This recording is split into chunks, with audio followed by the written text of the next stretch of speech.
আজকে হচ্ছে আমরা আমাদের তো প্রসেস মোটামুটি পড়া শেষ, আরো অনেক প্রসেস রয়েছে। আমরা যে কটা করেছি তার অ্যাটলিস্ট অলমোস্ট 2 টাইমস আরো প্রসেস রয়ে গেছে। তো সেগুলো আমরা আর করবো না, সেগুলো আমরা যদি কখনো আমাদের কাজের সময় আমরা এনকাউন্টার করি আমরা তখন জেনে নেব। তো বেসিক্যালি আমরা প্রসেস যেটা দেখলাম, প্রসেস হচ্ছে দুই রকমের।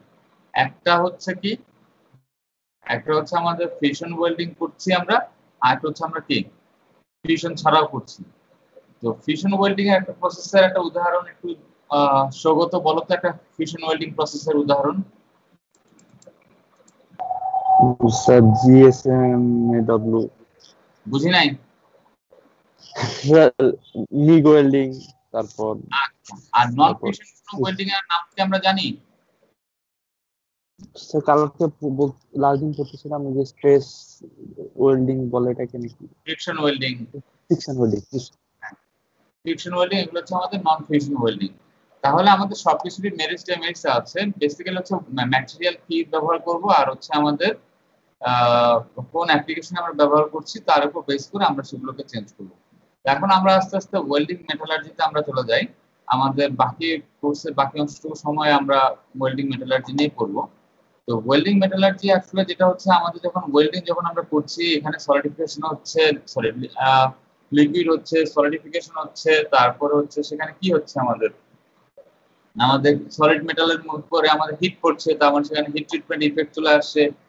তো স্টিল হলে সেখানে হয়তো টেম্পারিং হতে পারে, বা অন্যান্য অ্যালয় যদি থাকে, অ্যালুমিনিয়াম অ্যালয়, ম্যাগনেসিয়াম অ্যালয় যদি থাকে, সেখানে ডিফারেন্ট টাইপের আমাদের মাইক্রোস্ট্রাকচারাল চেঞ্জেস হতে পারে। একটু সবকিছু হচ্ছে আমাদের মেটালার্জিক্যাল টার্মস। তো মেটালার্জির সাথে একটু পার্থক্য যেটা হচ্ছে, আমরা সাধারণত মেটালার্জিতে আমরা যখন কাস্টিং বা ওগুলো দেখি, আমরা সাধারণত আমরা ইকুইলিব্রিয়াম কন্ডিশন নিয়ে এখানে কাজ করি, কিন্তু এখানে বেশিরভাগ ক্ষেত্রে আমাদের হচ্ছে নন ইকুইলিব্রিয়াম কন্ডিশন থাকবে, ডিফিউশন আমাদের হচ্ছে ই থাকবে, ডিফিউশন খুবই আমাদের লিমিটেড থাকবে। তো এটা একটা, যার জন্য এটা সেই হিসাবে ওয়েল্ডিং মেটালার্জি নাম দিয়ে আলাদা করে একটা ডিভিশন হিসেবে তারা এটা ইভলভ হয়েছে, যে আচ্ছা ঠিক আছে, এখানে তো ডিফারেন্ট টাইপের হবে, এখানে শায়াল গালিভার টাইপের সলিডিফিকেশন হয়, আমাদের ইকুইলিব্রিয়াম হবে না, শায়াল গালিভার টাইপের হয়। তো এই টাইপের ইকুয়েশন, সরি এই টাইপের সলিডিফিকেশন হবে, প্লাস হচ্ছে এখানে ফিউশন খুবই লিমিটেড থাকবে, সে কারণে মেনলি শায়াল গালিভার হয়। তো এগুলো সবকিছু মিলিয়ে ওয়েল্ডিং মেটালার্জি একটা আমাদের ব্রাঞ্চই চালু হয়ে গেল। তো বেসিক্যালি যেটা হচ্ছে আমাদের, বেসিক্যালি আমাদের, আমরা যদি ফিউশন ওয়েল্ডিং চিন্তা করি, আমরা মেইনলি ফিউশন ওয়েল্ডিং এ করব। হ্যাঁ, নন ফিউশন সম্পর্কে আমরা একটু কমই দেখবো ওয়েল্ডিং মেটালার্জিতে, মাঝে মাঝে একটু দেখবো ফিউশন স্টার ওয়েল্ডিংটা শুধু দেখবো, এছাড়া অন্যগুলো আমরা ইগনোর করবো এই কোর্সে। তো আমাদের যদি দেখি বেসিক্যালি আমাদের এখানে মেইন ঘটনা কি ঘটছে, যখন একটা ফিউশন হয় তখন আমাদের আসলে কি হয়, একটা পার্টিকুলার অংশে একটা পার্টি, আমাদের যখন আমাদের ফিউশন হচ্ছে তখন আসলে বেসিক্যালি কি ঘটছে, একটা মনে করে এই একটা বেস মেটাল, মনে করো এই একটা বেস মেটাল ছিল, তার সাথে আমি একটা স্কয়ার বার করলাম, তাহলে আমাদের করলে কি হয়, এই জায়গাটাতে আমাদের ওয়েল্ড হওয়ার কথা ছিল, এই জায়গাটাতে আমাদের ওয়েল্ড হওয়ার কথা ছিল, কিন্তু যখন আসলে ওয়েল্ডিং আমরা করছি তখন আসলে ওয়েল্ডিংটা কিভাবে হচ্ছে, দেখা গেল যে আরেকটু বেশি অংশ জুড়ে আমাদেরকে ওয়েল্ডিং হয়ে যাচ্ছে, মেল্টিং হলো, সলিডিফিকেশন হলো, নিচে দিয়ে এরকম একটা রুট পাস থাকার জন্য এরকম করে থেকে আমাদের এইভাবে করে হলো। উপরে বাড়তি অংশটুকু যেটা হলো সেটাকে আমরা বলছি হচ্ছে রিএনফোর্সমেন্ট, ঠিক আছে, রিএনফোর্সমেন্ট। আর নিচে হচ্ছে আমাদের এটাকে বলছি আমরা রুট। অনেক সময় রুটে যেটা আমরা করছি, আমরা কিছু একটা বেকিং প্লেট আমরা দিচ্ছি, এরকম করে বেকিং প্লেটটা দিচ্ছি, এটাকে একটা বেকিং ব্যাকিং দেওয়ার জন্য। বেসিক্যালি এই আমাদের প্লেটের কাজ হবে যেন এই ডিস্টরশনটাকে লিমিটেড রাখতে পারি, এক্সট্রা ফিলার যেন খুব বেশি বা রুট পাস যেন খুব বেশি পরিমাণ আমাদের দেয়া না লাগে, সেগুলোকে এনশিওর করার জন্য আমাদেরকে এরকম আলাদা করে একটা ব্যাকিং একটা প্লেট আমরা ব্যবহার করি। তো এটা যদি যায়, আচ্ছা এটা সবই হলো। তারপর ওয়েল্ডিং হলো, ওয়েল্ডিং হলে আমাদের ওয়েল্ডিং যখন হবে, ফিউশন ওয়েল্ডিং যদি হয়, তখন আমাদের আসলে কি ঘটবে, মাঝখানে খানিকটা অংশ আমাদের মেল্ট হবে, ঠিক না?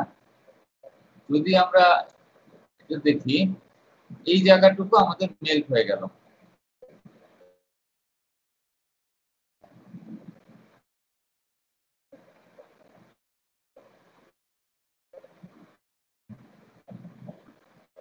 এখন এই জায়গাটুকু মেল্ট হলো, তারপরে কি হবে, লিকুইড হলো, লিকুইড থেকে আবার কি হবে, সে আবার রিসলিডিফাই হবে, ঠিক না?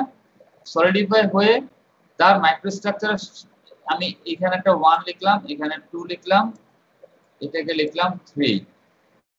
1 এবং 2 হচ্ছে আমাদের একই মেটাল, মনে করো দুইটা হচ্ছে একই 0.15 কম্পোজিশনের কার্বন স্টিল, হ্যাঁ, basically mild carbon still MS যেটা বলি, বা প্লেন কার্বন স্টিল পিসিএস।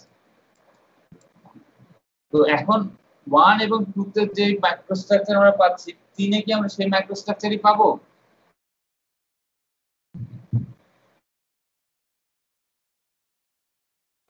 খুব সম্ভবত না, হওয়ার চান্স খুবই কম। হ্যাঁ, মাইক্রোস্ট্রাকচার আমাদের 1 আর 2 এ যা থাকবে মাইক্রোস্ট্রাকচার 3 এ তার থেকে একটু ভ্যারি করবে। মনে করো আমি এই যে 1 আর 2, মনে করো এটাকে আমি কোল্ড রোল করলাম, সিআর লিখলাম সংক্ষেপে, কোল্ড রোল, হ্যাঁ, কোল্ড রোল করলাম। এই 1 আর 2 এ যে মাইক্রোস্ট্রাকচার থাকবে 3 এ কিন্তু আমরা তা পাবো না। 1 আর 2 আমরা কি পাবো? স্যার ফ্ল্যাটেন্ড গ্রেন থাকবে কিছু। হ্যাঁ, ফ্ল্যাটেন্ড গ্রেন থাকবে, প্রচুর পরিমাণে ডিসলোকেশন থাকবে। 3 এ কিন্তু সেগুলো কিছুই থাকবে না। সেটাই আমাদের 3 এর মাইক্রোস্ট্রাকচার কি হবে? জাস্ট একটা কাস্ট একটা মাইক্রোস্ট্রাকচার। কাস্ট মাইক্রোস্ট্রাকচার হলে কি থাকে সেখানে? ডেনড্রাইট। হ্যাঁ, আমাদের প্রচুর পরিমাণে এখানে আমাদের ডেনড্রাইট থাকবে, এরকম একটা মাইক্রোস্ট্রাকচার পাবো। যদি আমরা ল্যাবে যেতে পারি তাহলে আমরা দেখবো, না হলে আমি তোমাদেরকে মেটালোগ্রাফি করিয়ে ছবি দেখাবো যে আমাদের কাস্ট স্ট্রাকচার কি হয় না হয়। আমাদের প্রসেসগুলো ওখানে মেশিন শপে শেষ হয়ে গেলেই আমরা আমাদের মেটালার্জিক্যাল কাজে ফেরত যাবো আর কি সেশনালে। তো এখন ঠিক আছে, তাহলে তার মানে কি এই জায়গাটা আমরা একটা পার্থক্য, একটা ওয়েল জোন, যেটা ওয়েল জোনে তাহলে আমরা দেখছি এখানে একটা সলিডিফিকেশন হবে, ডেনড্রাইটিক একটা মাইক্রোস্ট্রাকচার হওয়ার চান্স থেকে যাচ্ছে। আচ্ছা ঠিক আছে, ভেরি গুড। তাহলে হিট যেটা হলো, হিট কি শুধু এইটুকুতে হিট পড়লো? এই যে এইখানে আমাদের হিট পড়ছে না এই জায়গাটাতে? যখন আমরা জয়েনিং করছি এই অংশটুকু তো আমাদের হিট পড়ছে, তাই না? অর্ণব, অন্ধকার অর্ণব সাহেব, ইয়েস স্যার। এখানে হিট পড়ছে না? আমি যে আমরা এরকম করে আমি হ্যাচেট লাইন টেনে দিলাম যে আমাদের এখানে হিট পড়ছে না, কিন্তু এই জায়গাটাতে আমাদের মেল্টিং হচ্ছে না। সে কি হচ্ছে? হিট এখানে যাচ্ছে। হিটটা কেন যাচ্ছে? আমাদের এই যে যখন ওয়েল্ডিং করলাম সেখান থেকে তো আমাদের মনে করো খানিকটা অংশ ওয়েল্ডিং এর যে সোর্স, সেই ইনক্লুসিভ সোর্সটা আমাকে এখানে মেল্ট করলো, কিন্তু মেল্ট হলে তো পাশেও তো খানিকটা তো হিট তো ট্রান্সফার হয়, ঠিক না? তার মানে এখানে আমাদের কিছু জোন থাকবে, অ্যাটলিস্ট একটা জোন থাকবে যেখানে হচ্ছে আমাদের হিট ট্রান্সফার হবে। তার মানে কি, এখন আমি যদি এটাকে বলি এ, এই অংশটাকে বলি বি, এই অংশটাকে বলি সি, এটাকে বলি ডি, তাহলে এ এবং ডি তারা এই ওয়েল্ডিং এর হিট থেকে, এই যে এ হচ্ছে এখানে, ডি হচ্ছে এখানে, ওয়েল্ডিং এর হিটের কারণে তাদের কোনো ধরনের ইফেক্ট করবে না, ঠিক না? কারণ তারা হচ্ছে ওয়েল্ডের যে জায়গাতে ওয়েল্ডিং হচ্ছে তার থেকে অনেক দূরে আছে। তার মানে এটা হচ্ছে আমাদের unaffected base metal, unaffected base metal, ঠিক আছে? Unaffected base metal. সি এবং বি এবং সি তে কি হবে? এটা হচ্ছে, তাহলে আমরা কি বলবো? এটা হচ্ছে এফেক্টেড জোন, ঠিক না? এটাকে এফেক্টেড হয়েছে, কিসের দ্বারা এফেক্টেড হয়েছে? মারুফ আহমেদ, রোল 10। এই যে বি এবং সি কে বললে হচ্ছে আমাদের এফেক্টেড জোন। কার দ্বারা সে এফেক্ট হয়েছে? স্যার হিট দ্বারা। হিট দ্বারা। আমরা যদি তাকে বলি হিট, এটাকে আমি তাহলে তাকে আমি হিট এফেক্টেড জোন বলতে পারি। এই যে যেটা ছিল এফেক্টেড জোন, যেটা ছিল সেটাকে আমরা তাহলে বললাম হিট এফেক্টেড জোন। তার মানে এই যে গ্রিন যে অংশটুকু আমি বললাম, এই দুটো অংশ হচ্ছে আমাদের heat affected zone. Heat affected জোনকে সংক্ষেপে কি বলা হয়? এই এইচ এ জি বা জেড যেটা উচ্চারণ করি আমরা, হ্যাজ। এটা হচ্ছে আমাদের হিট এফেক্টেড জোন। আর মাঝখানে যেটা হলো আমাদের যে জায়গায় লিকুইড হলো, সলিড হলো, ওয়েল্ডিং এর পুরো হিটটা যে জায়গায় গেল, সেই জায়গাটাকে আমরা বলবো হচ্ছে ফিউশন জোন।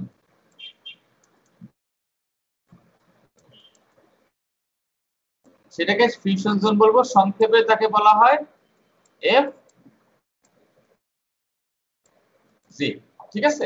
F Z. হ্যাঁ, তাহলে আমরা দুটো জোন পেলাম, একটা হচ্ছে ফিউশন জোন আর একটা হচ্ছে হিট অ্যাফেক্টেড জোন। তাহলে আমাদের হিট অ্যাফেক্টেড জোনে তাহলে আমাদের কি এক্সপেক্ট করতে পারি? মশিউর রহমান মনন,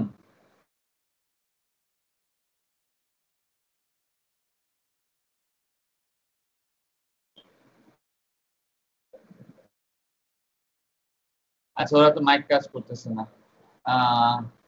শফিক আজিজ হিমেল,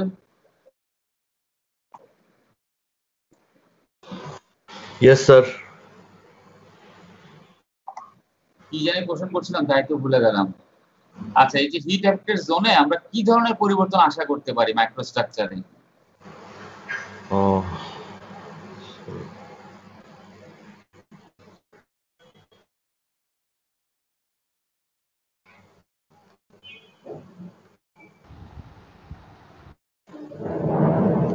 আচ্ছা সাকলাইন মুস্তাক স্বদেশ,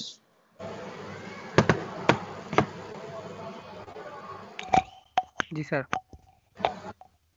বলো এই যে হিট অ্যাফেক্টেড জোন হ্যাজ, এখানে আমরা কি টাইপের মাইক্রোস্ট্রাকচার আশা করতে পারি? মানে জানি না, মাইক্রোস্ট্রাকচারাল পরিবর্তন কি হতে পারে? আমি আবার একটু নতুন করে ছবিটা আঁকি।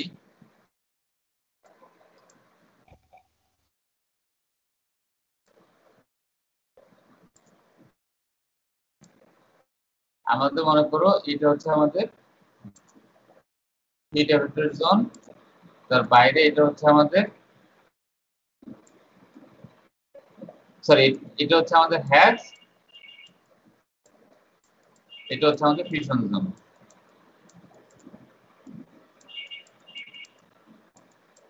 আর এটা হচ্ছে আমাদের base metal BM, base metal.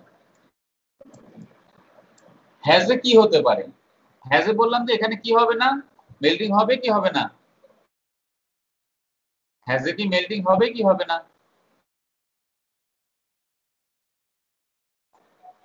স্বদেশ রোল 40, এই যে হিট স্যার অ্যাফেক্টেড জোন এখানে মেল্টিং হবে না melting স্যার, হবে কি হবে না?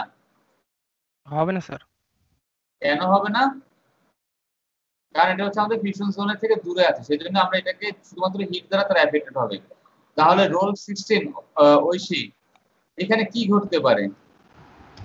জি স্যার। স্যার মাইক্রোস্ট্রাকচার এখানে কি ধরনের হচ্ছে হিট এফেক্টেড জোনে যে ছোট ছোট গ্রেনগুলো থাকে ওগুলো হিট পেয়ে গ্রেন গ্রোথ হয়ে বড় হয়ে যাবে, আর যে প্রেসিপিটেটগুলো থাকে ওগুলো অ্যাগ্লোমেরেট হয়ে বড় পার্টিকেল টাইপ হবে, তাই প্যারেন্ট মেটালের স্ট্রেংথ কমে যাবে আর প্রপার্টিও চেঞ্জ হয়ে যাবে।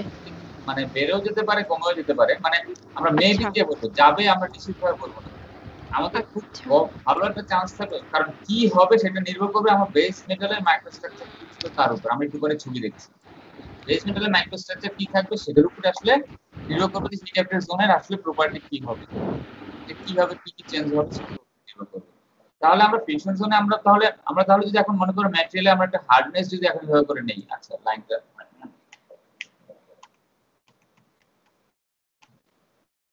আমি যদি এখন একটা এইভাবে করে আমি একটা হার্ডনেস নাও, একটা লাইন ড্র করলাম, তোমাকে বললাম এখানে একটা হার্ডনেস নাও, এখানে একটা হার্ডনেস নাও, এখানে একটা হার্ডনেস নাও, এখানে একটা হার্ডনেস নাও, এখানে হার্ডনেস নাও, এখানে হার্ডনেস নাও, এখানে নাও, এখানে নাও, এভাবে করে করে আমি পয়েন্ট দিয়ে দিলাম যে আমি একটা হার্ডনেসের প্রোফাইল তৈরি করব। এটাকে বলে হার্ডনেসের প্রোফাইল। মনে করো এই ডিসটেন্সটাকে বললাম 0, এখান থেকে মনে করো এটা হচ্ছে মনে করো 25 মিলিমিটার, এদিকে হচ্ছে মনে করো 25 মিলিমিটার। তাহলে আমরা একটা হার্ডনেসের প্রোফাইল তৈরি করতে বললাম, এদিকে হচ্ছে আমাদের ডিসটেন্স মিলিমিটার আর এদিকে হচ্ছে হার্ডনেসের ভ্যালু, রকওয়েল হোক বা যে ভিকার্স বা যে স্কেল ব্যবহার করো সেরকম একটা করে প্লট করতে বললাম। 0 তে হার্ডনেস কত ছিল, তারপরে এখন হার্ডনেস আস্তে আস্তে কমতেছে, প্রোফাইলটা কি এরকম হচ্ছে নাকি প্রোফাইলটা এইভাবে করে যে ওয়েল্ডিং এ বাড়লো তারপরে কমলো, এই অংশটুকু হচ্ছে ওয়েল্ডিং, যে কোনো একটা হওয়ার কথা। কিভাবে হবে কি হবে সেগুলো আমরা আস্তে আস্তে দেখবো। তো এখন যেটা হচ্ছে আপাতত যদি আমরা এখানে হার্ডনেস নেই, হার্ডনেস তাহলে আমাদের ভ্যারি করবে, ঠিক না? এই বেস মেটালে আমাদের যে হার্ডনেস আমরা পাবো, এখানে আমরা যে হার্ডনেস পাবো, হিট অ্যাফেক্টেড জোনে হার্ডনেস তার থেকে বাড়বে বা কমবে। ফিউশন জোনে হচ্ছে হিট অ্যাফেক্টেড জোন থেকে বাড়বে বা কমবে। তারপরে আবার এই যে হিট অ্যাফেক্টেড জোন হবে, যদি দুটো বেস মেটাল একই থাকে তাহলে এখানে যেরকম হার্ডনেস পেয়েছি এখানে একই রকমই আমরা হার্ডনেস পাবো। তারপর আস্তে আস্তে আস্তে আস্তে বেস মেটালের হার্ডনেস আমরা ফেরত যাব। এখন হার্ডনেস প্রোফাইলটা কি এরকম হবে নাকি এরকম হবে, সেটা নির্ভর করবে আসলে আমাদের বেস মেটাল কি ছিল আর আমরা ওয়েল্ডিং করার সময় কি করেছি তার উপরে। যেরকম মনে করো ওয়েল্ডিং আমরা ফিউশন জোনে যদি আমরা যদি মনে করো লেজার বিম দিয়ে ওয়েল্ড করি, লেজার বিম দিয়ে ওয়েল্ড করলে কি হয়, আমাদের খুব র্যাপিড করছি, তার মানে এখানে আমাদের যদি স্টিল হলো বা অ্যালুমিনিয়াম হলো, সেখানে মাইক্রোস্ট্রাকচার চেঞ্জ হওয়ার জন্য যতটুকু আমরা সময় সে পাবে সেটার তুলনায় যদি আমরা আর্ক ওয়েল্ডিং করি, যেরকম মনে করো সাবমার্জ আর্ক ওয়েল্ডিং করি, যেখানে আমাদের অনেক স্লোলি আমরা আস্তে আস্তে কাজ করি, মিগ বা টিক আমরা অনেক ফাস্ট যাই, সাবমার্জ আর্ক ওয়েল্ডিং আমরা অনেক স্লো যাই, সেখানে কিন্তু মাইক্রোস্ট্রাকচার চেঞ্জ করে হিট অ্যাফেক্টেড জোন হওয়ার কিন্তু আমরা তাকে কিন্তু সুযোগটা আরো লেজার বিমের থেকে বেশি দিচ্ছি না তুলনামূলকভাবে। Yes sir. তাহলে সেখানে কিন্তু আমাদের মাইক্রোস্ট্রাকচারাল চেঞ্জও কিন্তু সেই হিসেবে আমাদেরকে বেশি হবে। তার মানে কি আমাদের একই ম্যাটেরিয়াল একই জিনিস পুরোটা আমি প্রসেস আসলে কিভাবে আমি ব্যবহার করছি সেটার উপরেই নির্ভর করবে যে আমি আসলে জোনগুলো কিভাবে তৈরি হবে। তাহলে যদি এখন আমরা আমাদের হিসেব ফেরত যাই, এটা আমি একটা ডেন্ডার একটা ছবি জাস্ট দেখতে সুন্দর লাগে তাই দিলাম মানে এক জায়গা থেকে নিলাম আর কি। বেসিক্যালি 1960 সালের আগ পর্যন্ত ধারণাটা ছিল এরকমই, আমাদের এই পাশে একটা হাফ ইঞ্চ একটা বেস মেটাল, বা দিকে একটা বেস মেটাল, ডান দিকে একটা বেস মেটাল আছে, মাঝখানে হচ্ছে আমাদের এখানে একটা মনে করো একটা ওয়েল জোন আছে, ভি গ্রুপ বা স্কয়ার যাই হোক ওগুলো আমাদের কনসার্ন না। তো আমাদের ওয়েল জোন আছে, উপরের দিকে দেখো রিইনফোর্সমেন্ট আছে, ফেসটা একটু বাড়তি আছে আর নিচে হচ্ছে গ্রুপ আছে। তো এখানে হচ্ছে ফুল পেনিট্রেশন করা। তো এইখানে আগে যেটা ধারণা করলো আমরা এখন পর্যন্ত যেটা করলাম সেটাই ছিল 90s 60s আগে সেটাই ধারণা, যে আমাদের ওয়েল্ডিং এর দুটো জোন হবে, একটা হচ্ছে ফিউশন জোন আর একটা হচ্ছে হিট অ্যাফেক্টেড জোন, ঠিক আছে। তারপর 60s এর পরে আস্তে আস্তে স্যাভেজ, তারপরে হচ্ছে আরেকজন আছে হচ্ছে নাইটস, তারপরে তারা আস্তে আস্তে এগুলো নিয়ে গবেষণা করে করে করে করে দেখা গেলো যে আসলে মাইক্রোস্ট্রাকচারাল এর চেঞ্জগুলো আরো অনেক বেশি। এই শুধুমাত্র দুটো দিয়ে বললেই আসলে হবে না। তো তখন ওনারা যেটা করলো আসলে জোনগুলোকে আরো ডিভাইড করে দিল কি, আমাদের মনে করো একটা হচ্ছে এইখানে হচ্ছে আনঅ্যাফেক্টেড বেস মেটাল, মাঝখানে যে ফিউশন জোন, যেটা ফিউশন জোনটাকে কয়েকটা ভাগে ভাগ করব। একটা ভাগের নাম হচ্ছে কম্পোজিট রিজিয়ন, যেখানে হচ্ছে আমাদের বেস মেটাল এবং ফিলার মেটাল তারা সবকিছু মিক্স হয়ে আমাদের একটা জোন তৈরি করবে। তার বাইরে হচ্ছে একটা আনমিক্সড জোন থাকবে, ছোট করে একটা পাতলা একটা লেয়ার থাকবে আনমিক্সড জোন, সেই জোনটা হচ্ছে আমাদের হচ্ছে কোন ধরনের ফিলার ছাড়া শুধুমাত্র হচ্ছে আমাদের বেস মেটালের জোন থাকবে। তার বাইরে যেটা থাকবে সেটাকে বলা হলো পার্শিয়ালি মেল্টেড জোন, মানে এখানে হচ্ছে আমাদের মাসি জোনের মতো হবে আর কি, আমরা ওই যে ফেজ ডায়াগ্রাম যেটা পড়েছি। তো মাসি জোনের মতো হবে মানে কি, এটা হচ্ছে আমাদেরকে লিকুইড সলিডিফিকেশনও পুরোপুরি হয়নি, পুরোপুরি আবার সলিডও হয়নি, আমাদের কিছু ফিল্ম সেখানে তৈরি হতে পারে, লিকুইডের কিছু ফিল্ম সেখানে তৈরি হতে পারে, পাতলা পার্শিয়ালি তারা কিছু মেল্ট হতে পারে, সেই জন্য এই জোনটাকে নাম দেওয়া হলো পার্শিয়ালি মেল্টেড জোন। তারা পুরোপুরি ফিউশন জোনের মধ্যে পড়বে না, আবার হিট অ্যাফেক্টেড জোনের মধ্যে পড়বে না, কারণ সেখানে আমাদের কিছু পার্শিয়ালি মেল্টিং হয়েছে, লোকাল কিছু ইনসিপিয়েন্ট মেল্টিং হয়েছে, সেই সব কারণে সেটাকে বলা হচ্ছে পার্শিয়ালি মেল্টেড জোন। এর বাইরে যেটা হবে সেটা হচ্ছে আমাদের হিট অ্যাফেক্টেড জোন। যেহেতু হিট অ্যাফেক্টেড জোনটাকে ট্রু হিট অ্যাফেক্টেড জোন বলা হচ্ছে, এই কারণে পার্শিয়ালি মেল্টেড জোনটাও তো একটা সলিড স্টেট অবস্থাতেই রয়েছে, তো সেটার সাথে আলাদা করার জন্য ট্রু হিট অ্যাফেক্টেড জোন আছে। তবে আমরা এখন যেটা করি আমরা ট্রু বলি না, আমরা জাস্ট হিট অ্যাফেক্টেড জোন বলি, পার্শিয়ালি মেল্টেড জোন বলি আর ফিউশন জোন বলি। তারপরে যদি দরকার হয় তাহলে আমরা আরো কিছু ভাগ করি। এখন যেটা হচ্ছে যদি আমাদের বেস স্যার আনমিক্সড জোনের ফরমেশনটা কিভাবে হলো বুঝতে পারলাম না। আমরা তো এখনো পড়ি নাই, আমি জাস্ট ইন্ট্রোডাকশন হচ্ছে, আমরা আস্তে আস্তে যাবো এগুলো, আমরা প্রত্যেকটা আমাদের 2-3টা করে চ্যাপ্টার আছে প্রত্যেকটার উপরে, আমরা ওগুলোতে পড়বো, আমরা জাস্ট ইন্ট্রোডাকশন করছি। মানে এখানে হচ্ছে যে বলা হচ্ছে যে আমরা ডাইলিউশন করবো, ডাইলিউশন করলে আমরা তখন দেখবো। তো আমরা যেটা হচ্ছে যখন আমাদের মনে করো মিক্সিংটা হচ্ছে, মানে কি আমাদের বেস মেটালের সাথে আমাদের বলা হচ্ছে যে কিছু একটা অংশ থাকবে যেখানে বেস মেটালের সাথে ফিলারের তেমন কোনো যোগাযোগ হবে না, খানিকটা অংশ আমাদের মিক্সিং হবে না। মনে করো কি মিক্সিং হয় কখন, ফিলার মেটালের সাথে আমাদের বেস মেটালের মিক্সিং দুইটাই তো লিকুইড, একে অপরের সাথে মিক্সিং হবে কখন, যেখানে আমাদের ভিগোরাস স্টাইরিন থাকবে, ঠিক না? এই টাইপের আমাদের কিছু কন্ডিশন থাকবে যেখানে আমাদের পুরোপুরি বুঝলাম স্যার, পার্শিয়াল সলিড সারফেসের সাথে বাউন্ডারি লেয়ার ফরমেশনের কারণে এখানে মিক্সিংটা ভালো হচ্ছে না। তো আমাদের যেটা হচ্ছে সেই কারণেই হচ্ছে যে বেসিক্যালি আমাদের একটা জোন থাকবে হচ্ছে যেখানে আমাদের কমপ্লিট আমাদের যে আমরা মনে করি ইন্ডাকশন ফার্নেসে আমরা যখন লিকুইড বানালাম সেখানে যা হচ্ছে সেটা হচ্ছে, কিন্তু তার বাইরে একটা আউটার একটা স্কিন থাকবে, যে স্কিনে হচ্ছে আমাদের মিক্সিংটা হয়নি। মনে করো 3 রকমের এলিমেন্ট দিলাম, সরি 3 রকমের এডিশন করলাম, সেখানে আমাদের দুই ধরনের এডিশন করলাম, কিন্তু আসলে একটা এডিশন তার সাথে মিক্সিংটা হয়নি। যদি মিক্সিং হয়নি বলতে যাচ্ছি তার মধ্যে ডিফিউশন হয়নি, তারা একে অপরকে স্টারিং হয়নি বা ডিফিউশন ঠিক মতো হয়নি, হওয়ার জন্য কি হলো আমাদের যে উপরের যে আমাদের অ্যালয় যেটা তৈরি হলো, কম্পোজিট বলতে আসলে এখানে অ্যালয় বোঝানো হচ্ছে, উপরে যে অ্যালয় যেটা আমাদের তৈরি হলো সেই অংশ সেই এক্সাক্টটা আমি পেলাম না। কোথায় পেলাম না? আমি ওয়েল্ড ইন্টারফেসে পেলাম না। ওয়েল্ড ইন্টারফেসটা যে জায়গাটাতে সেই জায়গাতে আমি পেলাম না, সেই জায়গাটা হচ্ছে আমাদের আনমিক্সড বলা হচ্ছে, সেটা হচ্ছে আমাদের আনমিক্সড জোন, ঠিক আছে? তার বাইরে যে পার্শিয়ালি মেল্টেড জোন, যেটা এই যে পার্শিয়ালি মেল্টেড জোন, সেখানে সে লিকুইড বুঝলাম। আচ্ছা লিকুইড হয়নি, সলিডও পুরোপুরি থাকছে না, সেটা হচ্ছে আমাদের পার্শিয়ালি মেল্টেড জোন। তার বাইরে হচ্ছে হিট জোন, হিট জোনের বাইরে হচ্ছে আমাদের বেস মেটাল। যদি সেটা যদি হয় তাহলে আমি এটাকে আরেকটু সুন্দর করে যদি দেখি, এরকম করে আমি কালার করে করে আমি নানান রকম ভাবে দিতে পারি। আমরা এগুলো ছবি দেখবো, আমরা সেশনাল কোর্সে দেখবো। সেশনাল কিন্তু 3টা থেকে শুরু হবে, ঠিক আছে? 3টা না, সরি, আজকে 3:30 থেকে শুরু করবো, এর পরের থেকে আবার 3টা, আজকে 3:30 থেকে, ঠিক আছে? এই সিয়ার রেকর্ড করার কথা বলনি কেন সৈকত? Sorry sir.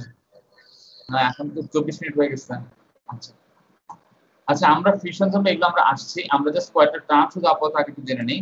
একটা হচ্ছে অটোজেনাস ওয়েল্ড, এটা যদি আমরা অনেক সময় শুনে থাকতে পারি।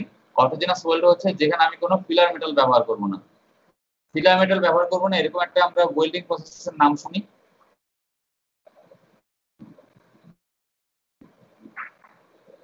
কে বলবে? ফিলার মেটাল ব্যবহার করি না এরকম একটা প্রসেসের নাম বলি, নাম শুনি। অটোজেনাস ওয়েল্ড বলা হয় এগুলোকে। লেজার বিম ওয়েল্ডিং অথবা যে কোনো ধরনের square but welding. TIG welding বলতে টিক পারি, ওয়েল্ড। টিগ ওয়েল্ডিং ঠিক না? প্লাজমা আর্ক ওয়েল্ডিং নাকি? টিগ ওয়েল্ডিং আমরা ফিলার মেটাল ব্যবহার না করে আমরা করতে পারি, বা লেজার বিম ওয়েল্ডিং, ইলেকট্রন বিম ওয়েল্ডিং আমরা এগুলোতে আমরা ব্যবহার করি। আর হোমোজেনাস যেটা হচ্ছে আমরা সেখানে ফিলার ব্যবহার করব, ফিলার ব্যবহার করব করে আমরা সুন্দর করে একটা ফিউশন জোন পাবো। সেখানে আমাদের হচ্ছে এই যে এটার মতো আমাদের একটা আনমিক্স জোন থাকবে, একটা কমপ্লিট একটা জোন সবকিছু থাকবে। আরেকটা হচ্ছে আমাদের হেটেরোজেনাস ওয়েল্ড। হেটেরোজেনাস ওয়েল্ড কি হতে পারে? আমরা যেই বেস মেটাল তার কাছাকাছি কম্পোজিশন নেব না, সম্পূর্ণ ডিফারেন্ট টাইপের একটা কম্পোজিশন আমরা একটা ইলেকট্রোড চুজ করব। কারণ কি, মনে করো ওই টাইপের ইলেকট্রোডে আমি একটা পার্টিকুলার প্রপার্টি চাই, মনে করো আমি একটু কোরোশন প্রপার্টি চাই, ওয়েল্ডার ভালো থাকুক, বা ওয়েল্ডের ভিতর চাই একটু টাফনেস বেশি আসুক। তো সেই সব কারণে তখন আমরা হচ্ছে একটা ডিফারেন্ট করে নিই, তখন হচ্ছে হেটেরোজেনাস ওয়েল্ড বলা হয়। এগুলোতে আমরা পরে আসবো, নেক্সট ক্লাসে আসবো। আমরা আজকে যেটাতে আসবো, আমাদের যদি আমরা যদি যাই,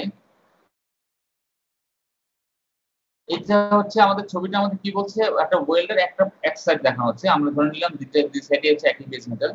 এই যে ফিউশন জোন, ফিউশন জোনের বাইরে হচ্ছে আমাদের লিকুইড সলিড বাউন্ডারি, যেটা লিকুইড সলিড বাউন্ডারিতে আমাদের কি থাকবে? পার্শিয়ালি মেল্টেড জোন সেখানে থাকবে। এটা হচ্ছে আগেকার এক সময়ে এটা ওইভাবে করে ভাগগুলো হতো, এখনো ওইভাবে ভাগগুলো আছে, এখনো মাইক্রোস্ট্রাকচার অনুযায়ী যদি আমরা ভাগগুলো দেখাতে চাই। তারপরে একটা জোন হচ্ছে গ্রেইন গ্রোথ, একটা জোন থাকবে। তারপর হচ্ছে ডিক্রিস্টালাইজেশন জোন। তার বাইরে হচ্ছে আমাদের partially transform zone, tempered zone, unaffected base metal.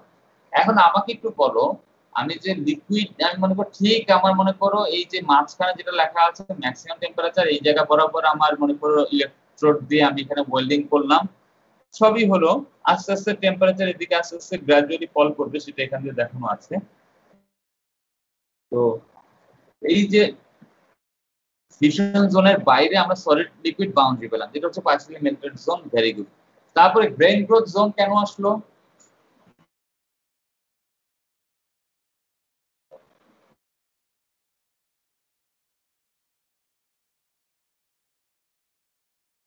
Tanmoy সরকার 49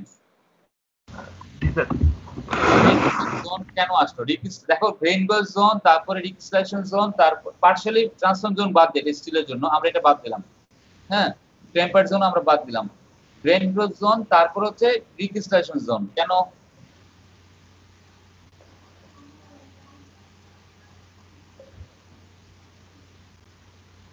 আমরা তো 3-1 পর্যন্ত পড়ে আসছি, অনেক কিছু আমরা জানি।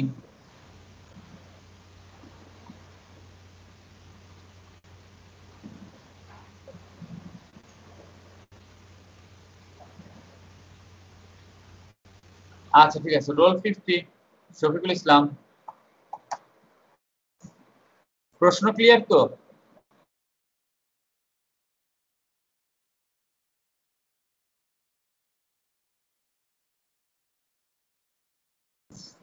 আচ্ছা, আর কার কাছে যাই? সামিয়া রহমান মিম 38।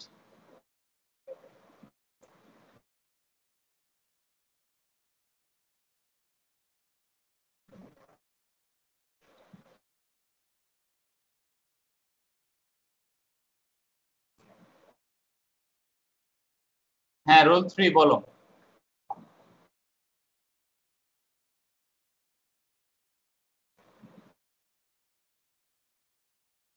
রোল 3 তুমি কি বলতে আছো বলো।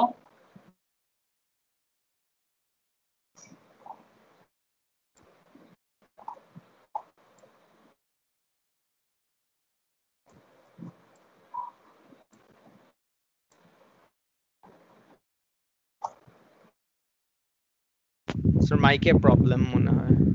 তো রেজ হ্যান্ড করলো। আচ্ছা, আর কেউ কিছু বলবো? জাস্ট যে কেউ কিছু বলো, আমার প্রশ্নটা বুঝা গেছে? আমি প্রথমে হলো এখানে দেখো টেম্পারেচার, দেখো আস্তে আস্তে টেম্পারেচার কমছে। আমি প্রথমে পেলাম গ্রেইন গ্রোথ জোন, তারপরে পেলাম রিক্রিস্টালাইজ জোন। গ্রেইন গ্রোথ জোনটা কি আর রিক্রিস্টালেশন জোনটা কি, কেন তৈরি হলো, রিক্রিস্টালেশন আগে গ্রেইন গ্রোথ কেন থাকলো, এইটা একটু ব্যাখ্যা চাচ্ছিলাম।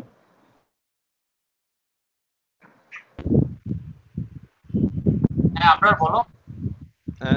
স্যার গ্রেইন গ্রোথ তো হয় কারণ হচ্ছে মানে গ্রেইন বাউন্ডারির সাথে তো একটা এনার্জি অ্যাসোসিয়েটেড আছে, লাইক গ্রেইন বাউন্ডারি হায়ার এনার্জিতে। সো আমার যদি এনাফ মানে টেম্পারেচার এনার্জি থাকে তখন গ্রেইন বাউন্ডারি গুলো নিজেরা মুভ করে ওদের সারফেস এরিয়া মানে amount of grain boundary minimize করতে চায়।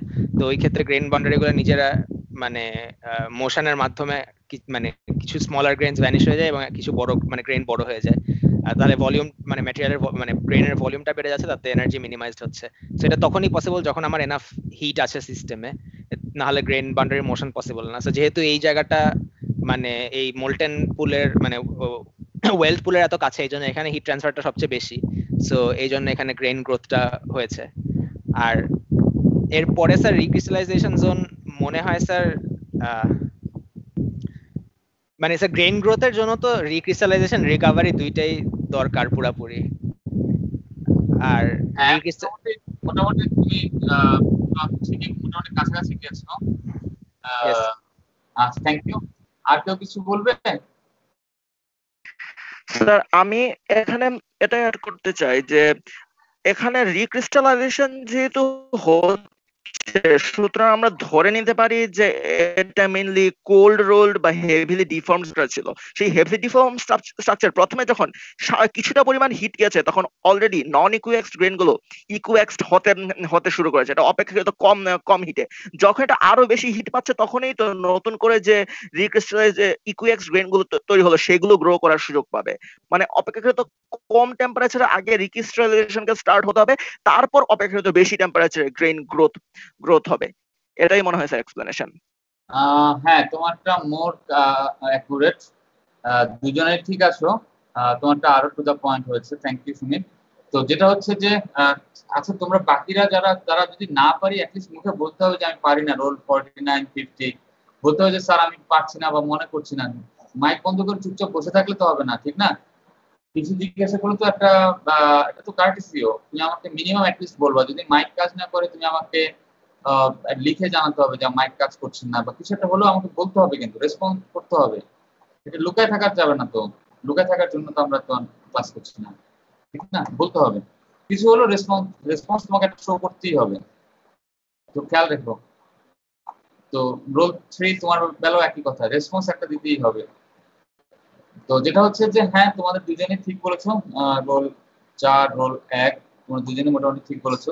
বেসিক্যালি আমরা ধরে নিতে পারি এখানে রিক্রিস্টালেশন বলা হয়েছে, গ্রেন গ্রোথ বলা হয়েছে, তার মানে কি এটা হচ্ছে আমাদের একটা ডিফর্মড একটা প্লেট বা শীট কিছু একটা হওয়ার কথা, অন্য যা কিছু হোক, ধরে নিলাম একটা ডিফর্ম প্লেট। ডিফর্ম প্লেট হলে রিক্রিস্টালেশন হচ্ছে, তার মানে খুব ভালো চান্স আছে সেটা হচ্ছে কোল্ড রোল হওয়ার, কারণ কোল্ড রোল হলে আমাদের রিক্রিস্টালেশন হতে পারে কিসের মাধ্যমে, হিট যদি পায় রিক্রিস্টালেশন হবে, আগে রিকভারি হবে, রিকভারি হয়ে তারপর সেখানে আমাদের রিক্রিস্টালেশন হবে। তো ঠিক আছে, ভেরি গুড। তাহলে আমাদের প্রথমে আমাদেরকে আগে কিন্তু আমাদের গ্রেন গ্রোথ হতে পারবে না। গ্রেন গ্রোথ হতে হলে আমাদেরকে আগে যে আমাদের মাইক্রোস্ট্রাকচার ছিল সেখান থেকে আমাদের কি তৈরি হতে হবে, নতুন করে রিক্রিস্টালাইজড গ্রেন আমাদের তৈরি হতে হবে। নতুন করে রিক্রিস্টালাইজড গ্রেন যদি তৈরি না হয় তাহলে কিন্তু আমাদের গ্রেন গ্রোথ হবে না। যদিও আমাদের মাইক্রোস্ট্রাকচারের মধ্যে প্রচুর পরিমাণে ডিসলোকেশন আছে, সেগুলো হচ্ছে রিকভারির মাধ্যমে তারা সাব গ্রেন তৈরি করবে তোমাদের। আচ্ছা আমি এটা একটু দাঁড়াও দেখাই।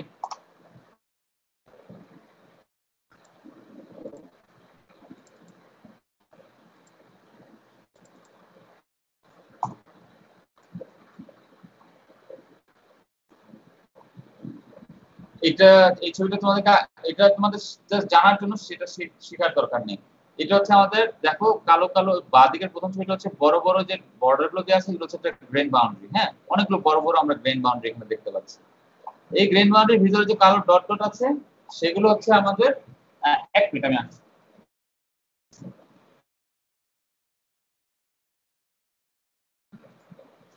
হ্যাঁ, কালো কালো যে ডট গুলো সেগুলো হচ্ছে আমাদের ডিসলোকেশন। হ্যাঁ, সেগুলো হচ্ছে আমাদের ডিসলোকেশন। আমি যদি একটা কোল্ড রোড অবস্থাতে আছি, এখন যদি এটাকে হিট দেই তাহলে কি হবে? ডিসলোকেশন অ্যানাইলেশন হবে, আর হ্যাঁ কিছু কিছু ডিসলোকেশন মানে ওই যে বাউন্ডারি সাবগ্রেন ফর্ম করবে। হ্যাঁ, এই যে আমরা তখন এই যে ডিসলোকেশন গুলো কি হবে, আমরা এস ডিসলোকেশন দিয়ে চিন্তা করি। অ্যানাহিলেট হয়ে কি হবে, যখন আমাদের অ্যানাহিলেট হয়ে যাবে তখন আমাদের কি হবে, এই যে ওগুলো আমাদের কমপ্লিট প্লেন তৈরি করবে, ওগুলো পার্ট অল্প কিছু থেকে যাবে, যেগুলো থেকে যাবে সেগুলো আস্তে আস্তে পলিগনাইজেশন মেথডের মাধ্যমে তারা অ্যালাইন হবে, একে উপরে নিচে ভাবে করে দাঁড়াবে। দাঁড়িয়ে দাঁড়িয়ে আস্তে আস্তে তারা যখন জয়েনিং হবে, জয়েনিং হয়ে তারা কি করবে, তারা সাবগ্রেন বাউন্ডারি তৈরি করবে, ঠিক না? তারা হচ্ছে সাবস্ট্রাকচার হবে বা সাবগ্রেন বাউন্ডারি তৈরি করবে। এই যে সাবগ্রেন যে বাউন্ডারি গুলো তৈরি হলো সেগুলো হচ্ছে এই যে এখানে ছোট ছোট হেক্সাগন দেখা যাচ্ছে না, সেগুলো এই যে সাবগ্রেন বাউন্ডারি যেগুলো তৈরি হলো, এই বাউন্ডারিটা কার মাধ্যমে তৈরি হলো, ডিসলোকেশনের মাধ্যমে, ডিসলোকেশন ওয়াল দিয়ে তৈরি হলো। তার মানে কি এই সাবগ্রেন গুলোর ভিতরে কোনো আমাদের ডিসলোকেশন থাকবে না। তার মানে আমাদের প্রথমে মাইক্রোস্ট্রাকচার যেটা ছিল, যেটার ভিতরে প্রচুর পরিমাণে ডিসলোকেশন ছিল, তারপর সেখান থেকে যখন আমাদের সাবস্ট্রাকচার তৈরি হচ্ছে আস্তে আস্তে হিট পাওয়ার ফলে, সেই যে সাবস্ট্রাকচার যেগুলো তৈরি হচ্ছে সেগুলো হচ্ছে ডিসলোকেশন ফ্রি ছোট ছোট আমাদের সাবগ্রেন। তারপরে যখন আস্তে আস্তে আরো হিট দেবো, এটা ছিল রিকভারি প্রসেস। তারপর আস্তে আস্তে আরো যখন হিট দেবো তখন এই যে এগুলো লো অ্যাঙ্গেল গ্রেন বাউন্ডারি যেগুলো আছে, সেই লো অ্যাঙ্গেল গ্রেন বাউন্ডারি গুলো হচ্ছে আমাদের আস্তে আস্তে হাই অ্যাঙ্গেল গ্রেন বাউন্ডারি হয়ে যাবে, আমার 15 ডিগ্রির উপরে হয়ে যাবে, 15 ডিগ্রির উপরে হয়ে যাবে গ্রেন বাউন্ডারি অ্যাঙ্গেল গুলো। 15 ডিগ্রির উপরে যখন আমাদের হয়ে যাবে হাই অ্যাঙ্গেল গ্রেন বাউন্ডারি, তারপর সেইগুলো হচ্ছে ডেফিনিট করে কিছু কিছু আমাদেরকে ছোট ছোট আমাদের গ্রেন তৈরি করবে, খুব ছোট ছোট গ্রেন তৈরি হবে। এই দেখো আমাদের পুরনো যে গ্রেন ছিল সেই গ্রেনের ভিতরে নতুন, তারপর হচ্ছে পুরনো গ্রেনের বাউন্ডারি গুলোতে নানান জায়গাতে আমাদের গ্রেন গুলো তৈরি হলো। এই গ্রেন গুলো কোথা থেকে তৈরি হলো, সাব গ্রেন যেগুলো ছিল, সাব গ্রেন কয়েকটা মিলে একসাথে একটা ছোট করে একটা গ্রেন তৈরি করলো। এই যে গ্রেনে দেখো বাউন্ডারিটা দেখো অনেক বোল্ড করে দেওয়া আছে, এগুলো হচ্ছে আমাদের হাই অ্যাঙ্গেল গ্রেন বাউন্ডারি। আমাদের প্রিভিয়াসলি যে শুরুতে যেরকম বাউন্ডারি ছিল এখন সেরকম বাউন্ডারি তৈরি হলো। এইভাবে করে করে তাহলে কি হচ্ছে, এই যে নতুন করে গ্রেন তৈরি হলো, এই জন্য এটাকে বলা হচ্ছে রিক্রিস্টাল। কারণ ক্রিস্টাল মানে তো গ্রেন, রিক্রিস্টালাইজেশন প্রসেস, তার মানে হচ্ছে আমাদের নতুন করে আবার আমাদেরকে ক্রিস্টাল তৈরি হচ্ছে। এই রিক্রিস্টালাইজেশন প্রসেসে যদি যাই, এভাবে করে করে আমাদের তৈরি হলো। তারপর 4 নম্বর ফিগার যদি তাকাই, পুরনো আমাদের কোনো বাউন্ডারি কিন্তু আর নাই, পুরনো বাউন্ডারি সবগুলো কনজিউম হয়ে গেছে, হয়ে আমাদের নতুন করে একটা মাইক্রোস্ট্রাকচার তৈরি হয়েছে। মাইক্রোস্ট্রাকচারের ভিতরে কোনো ডিসলোকেশন আছে না স্যার। ফিগার এ, ওই যে প্রথম যে ফিগারটা উপরের এই ফিগারটা যদি খেয়াল করো, এটা ছিল বড় বড় গ্রেন, ভিতরে প্রচুর ডিসলোকেশন। এখন আমাদের যে মাইক্রোস্ট্রাকচার পেলাম সেখানে দেখো ডিসলোকেশন ফ্রি ছোট ছোট গ্রেন। তার মানে আমাদের মাইক্রোস্ট্রাকচারে কি হলো, একটা বিশাল পরিবর্তন চলে আসলো, ছোট ছোট গ্রেন। এটা হচ্ছে আমাদের রিক্রিস্টালাইজড গ্রেন।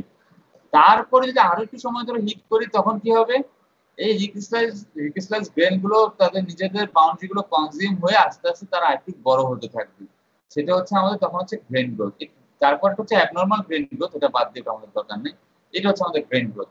যদি সেটা যদি হয় তাহলে এইখানে আমাদের যে গ্রেন গ্রোথ হলো তার মানে কি হলো, সে প্রথমে রিকভার করেছে, এই অংশটুকুতে আমাদের কি হয়েছে মাইক্রোস্ট্রাকচার, সে রিকভার করেছে, তারপরে ডিক্রিস্টালাইজ হয়েছে, হওয়ার পরে যেহেতু সে টেম্পারেচার তারপরেও তার অনেক বেশি এনাফ টেম্পারেচার আছে, সে কি করলো, সে গ্রেন গ্রোথ করলো, ঠিক না? আর তারপরে যেটা হচ্ছে তারপরে আরো একটু কম টেম্পারেচার হলো রিক্রিস্টালাইজেশন হলো। রিক্রিস্টালাইজেশনটা কি হলো, মানে কি সে গ্রেন গ্রোথ করার সুযোগ সে পায়নি, সে রিকভারি করেছে, তারপরে সে রিক্রিস্টালাইজ হয়েছে। তার মানে কি যদি আমরা আইডিয়ালি চিন্তা করি, এইটার পরে আরেকটা স্টেজ থাকবে যেখানে হচ্ছে আমাদের কি থাকবে, শুধুমাত্র রিকভার্ড কিছু আমাদের মাইক্রোস্ট্রাকচার থাকবে, কিছু সাব গ্রেন হয়ে থাকবে, এরকম কিছু একটা জোন হলো আমরা পেতে পারি, একটা ট্রানজিশন জোনের মতো করে আমরা পেলেও পেতে পারি। ট্রান্সফরমেশন জোন বা টেম্পারেচার জোন বাদ দিয়ে এগুলো স্টিলের জন্য আমরা এগুলো আপাতত আমাদের এটা চিন্তা না করলেও চলবে, ঠিক আছে?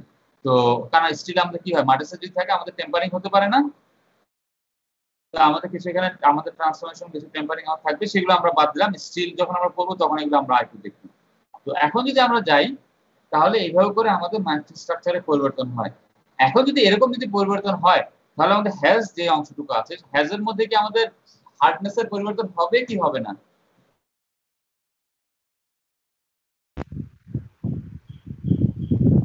জি স্যার, হ্যাজের মধ্যে হার্ডনেসের পরিবর্তন হবে। আমি আরেকজনের কাছ থেকে একটু শুনতে চাই, কিছু বলতে চাই কিনা, কাকে জিজ্ঞাসা করবো, যাকে একদমই জিজ্ঞাসা করা হয়নি এরকম তো কাউকে দেখি না।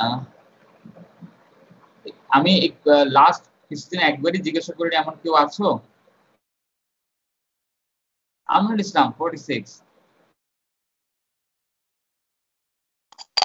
জি স্যার। হ্যাঁ বলো, এই যে হিট এফেক্টেড জোন, এখানে কি হার্ডনেসের পরিবর্তন হবে নাকি হার্ডনেস একই থাকবে? মানে বেস মেটাল থেকে তো ডিফারেন্ট হবেই, ফিউশন জোন থেকে তো ডিফারেন্ট হবেই, এখন হিট এফেক্টেড জোন যেটা আছে সেখানে কি হার্ডনেস কি সব জায়গায় একই রকম থাকবে নাকি হার্ডনেস ডিফারেন্ট হবে? স্যার হিট এর জন্য পুরোটা মিলে যতটুকু জায়গা আছে পুরোটা মিলে? হ্যাঁ হ্যাঁ স্যার ডিফারেন্ট হওয়ার কথা তো। কেন হওয়ার কথা?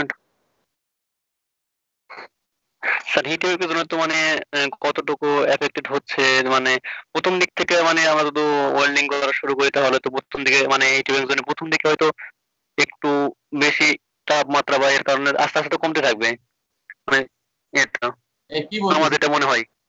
আচ্ছা আমি আরো কিছু কাছে যাই, উল্টো পাল্টা বলে না। রাফাত হোসেন 19।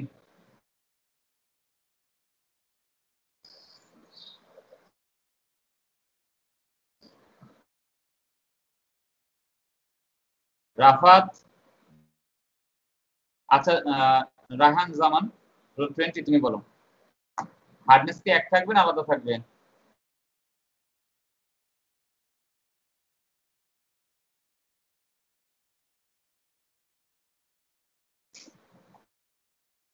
রায়হান জামান, আচ্ছা তুমি রোল 5 হুমায়রা। জি স্যার। আমার মনে হয় ডিফারেন্ট হতে পারে। পারে না, অবশ্যই হবে, ডিফারেন্ট হবেই। আমরা কি দেখলাম, কারণ হচ্ছে ওই যে হল প্যাচ ইকুয়েশন থেকে তো আমরা দেখি যে গ্রেইন সাইজের ডায়ামিটারের উপর ডিপেন্ড করে জন্য। হ্যাঁ আমরা অন্য সবকিছু বাদ দিই, আমরা প্রেসিপিটেট অন্য সবকিছু বাদ দিলাম, আমরা এখন যেটা পড়লাম সেখানে কি হলো, গ্রেন সাইজ নিয়ে আমরা কথা বলছি। জি স্যার, গ্রেইন সাইজ জোনে আমাদের গ্রেন সাইজ যা থাকবে, গ্রেন গ্রোথ জোনে গ্রেন সাইজ তা থাকবে না, ডিফারেন্ট হবে। গ্রেন সাইজ যত বড় হবে হার্ডনেস তত বেড়ে যাবে নাকি?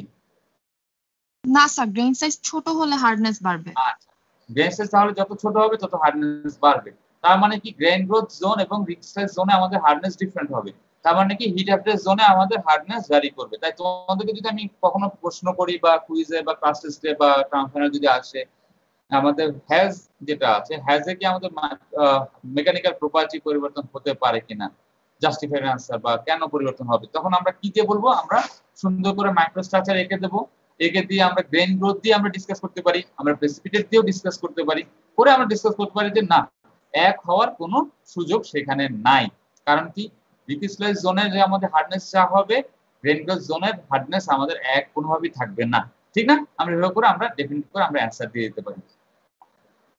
তো ঠিক আছে, আজকে আমাদের শেষ হচ্ছে। আমি তোমাদের অ্যাটেন্ডেন্সটা একটু নিয়ে নিই।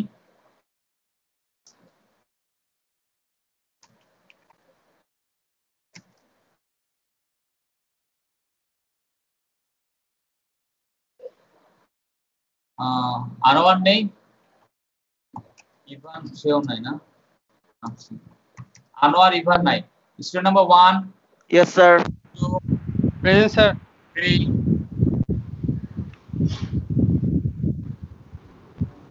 4, present sir. 5, present sir. 6, 7, 8, 9, Yes, sir. 9. 10, Yes, sir. 11, 12, Yes, sir. 13, Yes, sir. Present sir. 14, 15, Yes, sir. Sir, 12. 16, roll solo. Yes sir. Yes sir. 17, Sir, 15 আছে, sir. Yes, sir. 18, Roll 18, yes, sir. 19, yes sir. 20। Yes sir. আমি যে একটু আগে 19 এবং 20 কে ডাকলাম, তখন তোমরা কথা বলনি কেন? স্যার স্যার 20 এখানে স্যার অনেক বৃষ্টি হচ্ছে স্যার, কিছু শোনা যায় না স্যার, মানে খুব কষ্টে আছি। ও আচ্ছা, 20 তুমি আচ্ছা, নেক্সট বার বললাম, বারবার বললাম কথা বলতে হবে। 21, 22, 23, ইয়েস স্যার। 22 স্যার। 25, 26, 24 ইয়েস আছে স্যার। 23 আছো? 23, yes sir. 27, Yes, sir. 27, yes sir. 28, 29, Yes, sir. 30, 31, Yes, sir. 32, 33, Yes, sir. 34, yes sir. 36। Yes, sir. আচ্ছা, 35 এর তো মনে মাইকের সমস্যা, মেসেজ দিয়েছিল। আচ্ছা, 37, 38, Yes, sir. 39, Yes, sir. Sir, 40, sir. আচ্ছা 38 তো জাস্ট বের হয়ে গেল। আচ্ছা ঠিক আছে, 41, 42, yes sir 42। 43, 44, Yes, sir. 45, 46, Yes, sir. 45. 47, 48, sir 44 আছে। Present, sir. Yes, sir. 48. 49, 50। Sir 46 Sir. হ্যাঁ 46 কে আমি দিয়েছি তো। আমি বলছি অ্যাবসেন্ট যারা ছিল, আনোয়ার, ইভান, তারপর হচ্ছে রোল 6, 7, 8, 14, 26, 30, 41। ঠিক আছে, আর যারা কি বলেছো, রোল নাম্বার 12 তো প্রেজেন্ট আমি দিয়েছি। স্যার 3ও প্রেজেন্ট। হ্যাঁ 3 কে আমি প্রেজেন্ট দিয়েছি তো। 38 কেও প্রেজেন্ট দিয়েছি। হ্যাঁ 38 কি কিছু বলতে চাচ্ছ নাকি তুমি মাইক কাজ করছে না? আর তুমি ধরে নিলাম মাইক কাজ করছে না। আচ্ছা ঠিক আছে। স্যার 38 এ ইন্টারনেট কানেকশনের সমস্যা হচ্ছে। আচ্ছা ঠিক আছে, তুমি জানলা কিভাবে? মেসেজে জানিয়েছে আমাকে। আচ্ছা ঠিক আছে, ওকে ঠিক আছে, থ্যাংক ইউ অল। আমরা শেষ করছি, তোমরা লিভ নাও, তারপর আমি ক্লোজ করে দেবো।